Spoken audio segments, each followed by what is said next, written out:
കലോത്സവത്തിനെത്തുന്ന വിദ്യാർത്ഥികളെ നേർവഴിക്ക് നയിക്കുകയാണ് ഇവിടുത്തെ ഹെൽപ്പ് ഡെസ്കിലെ ഈ കുട്ടികൾ ചെയ്യുന്നത്. നമുക്ക് നോക്കാം. സെൻറ്റ് ഡൊമിനിക് സ്കൂളിലെ കാഞ്ഞിരപ്പള്ളി സെൻറ്റ് ഡൊമിനിക് സ്കൂളിലെ വിദ്യാർത്ഥികളാണ് ഇവർ. പേരെന്തായിരുന്നു? എൻ്റെ പേര് മെറിൻ. എൻ്റെ മുഹമ്മദ് അൽഫാസ്. അജിസ. ഫിദ. അൻസിൽ. നിങ്ങൾ ഇവിടെ എന്തൊക്കെ പ്രവർത്തനങ്ങളാണ് നടത്തുന്നത്? ഞങ്ങൾ ഹെൽപ്പ് ഡെസ്ക് ആണ്. വേദി അന്വേഷിച്ചിരുന്നവർക്ക് വേദി പറഞ്ഞു കൊടുക്കും, അവരേതാ സ്ഥാനത്ത് എത്തിക്കും. നിങ്ങൾ അവിടെ കൊണ്ടുപോയാക്കും? അതെ അതെ അതെ. നിങ്ങൾ സ്കൂളിലെ ഏതെങ്കിലും സംഘടനകൾ, NCC അങ്ങനെയുള്ള സംഘടനയിൽപ്പെട്ട കുട്ടികളാണ്? അവിടെ NSSും ഗൈഡിങ് ഉള്ളവരാണ്, പിന്നെ അല്ലാത്തവരും ഉണ്ട്, വോളണ്ടിയേഴ്സ് ആയിട്ടുള്ളവർ. എത്ര പേരുണ്ട് ഇത്തരത്തിൽ പ്രവർത്തനം നടത്തുന്നത്? 100ഓളം പേരുണ്ട്. 100 പേരൊക്കെ ഉണ്ട്. ഇവരെല്ലാം എന്തൊക്കെ പ്രവർത്തനങ്ങളാണ് നടത്തുന്നത്? ഇവിടെ വരുന്നവരെ ഹെൽപ്പ് ചെയ്യൽ, പിന്നെ ഫുഡിൻ്റെ കാര്യങ്ങൾ നോക്കൽ, പിന്നെ വേദിയിൽ വോളണ്ടിയേഴ്സ് ആയിട്ട് നിൽക്കലൊക്കെ മെയിനായിട്ടുള്ളത്. ഇത്രയൊക്കെ ഉള്ളൂ. എന്തൊക്കെ പ്രശ്നം ഉണ്ടായാലും നിങ്ങൾ കുട്ടികളെ, വഴി തെറ്റി വരുന്ന കുട്ടിയാവാം, മത്സരത്തിന് വരുന്ന ആൾ, അവർക്ക് വേദി കണ്ടെത്തിന്ന് വരത്തില്ല, അവരെല്ലാം കൊണ്ടാക്കും അല്ലേ? അതെ, എല്ലാവരെയും കൊണ്ടാക്കും. ആർക്കും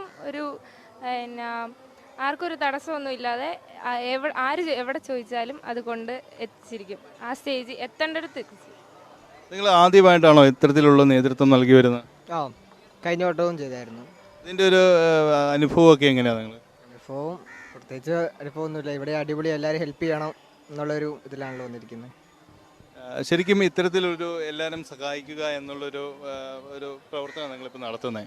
ഇപ്പം നിങ്ങളുടെ ഒരു ഭാവി ജീവിതത്തിൽ അതിനോടൊരു തോന്നലുണ്ടോ? ഇത് എല്ലാവരും സഹായിക്കണമെന്നുള്ളൊരു തോന്നൽ ഈ ഒരു പ്രവർത്തനം കൊണ്ട് കിട്ടിയിട്ടുണ്ടോ? തീർച്ചയായിട്ടും ഉണ്ട്.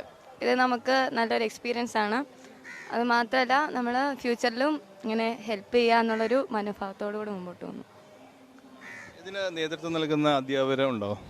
ഉണ്ട്, എല്ലാവരും ഉണ്ട്. എല്ലാവരും വളരെ ആക്റ്റീവായിട്ട്, കാരണം നമുക്ക് കിട്ടിയ ആമത്തുള്ളൊരു കലോത്സവമാണ്. നമ്മൾ വളരെ നന്നായിട്ട് യൂട്ടിലൈസ് ചെയ്യുന്നുണ്ട്. നിങ്ങൾ ആദ്യമായിട്ടാണോ നിങ്ങൾ ഈ ഒരു കലോത്സവത്തിൽ പങ്കെടുക്കുന്ന ഇത്തരത്തിൽ പ്രവർത്തനം നടത്തുന്നത്? ഓഫ് കോഴ്സ് ആദ്യമായിട്ടാണ് നമ്മൾ. അപ്പോൾ ആ കലോത്സവം അടിച്ച് തിമിർക്കുക നിങ്ങൾ? അതെ, യെസ്, ഉറപ്പായിട്ടും. പ്രത്യേകിച്ച് നിങ്ങളുടെ സ്കൂളിൽ വരുന്ന ഒരു കലോത്സവം, അതിനെ നിങ്ങൾ എത്രമാത്രം മനോഹരമാക്കാമോ അത്രത്തോളം മനോഹരമാക്കാനുള്ളൊരു ശ്രമമാണ് നിങ്ങൾ ചെയ്യുന്നത് അല്ലേ? എത്രത്തോളം ഞങ്ങളെ കൊണ്ട് പറ്റുമോ അത്രത്തോളം ഞങ്ങൾ ഇവിടെ ചെയ്യുന്നുണ്ട്. എല്ലാവരെയും ഹെൽപ്പ് ചെയ്തു, അങ്ങനെയൊക്കെ തന്നെ. നിങ്ങൾ ഓരോ ദിവസം എപ്പോൾ തൊട്ടാണ് നിങ്ങളുടെ പ്രവർത്തനം ആരംഭിക്കുന്നത്? ഞങ്ങളിവിടെ 8:30 മുമ്പ് വരും. പിന്നെ നിൽക്കാൻ പറ്റുന്ന അത്രയും നിൽക്കും. 8:30 അല്ല 5 മണി 6 മണിയൊക്കെ വരെയൊക്കെ നിൽക്കുന്നുണ്ട്. അതൊക്കെ അത്രേ ഉള്ളൂ.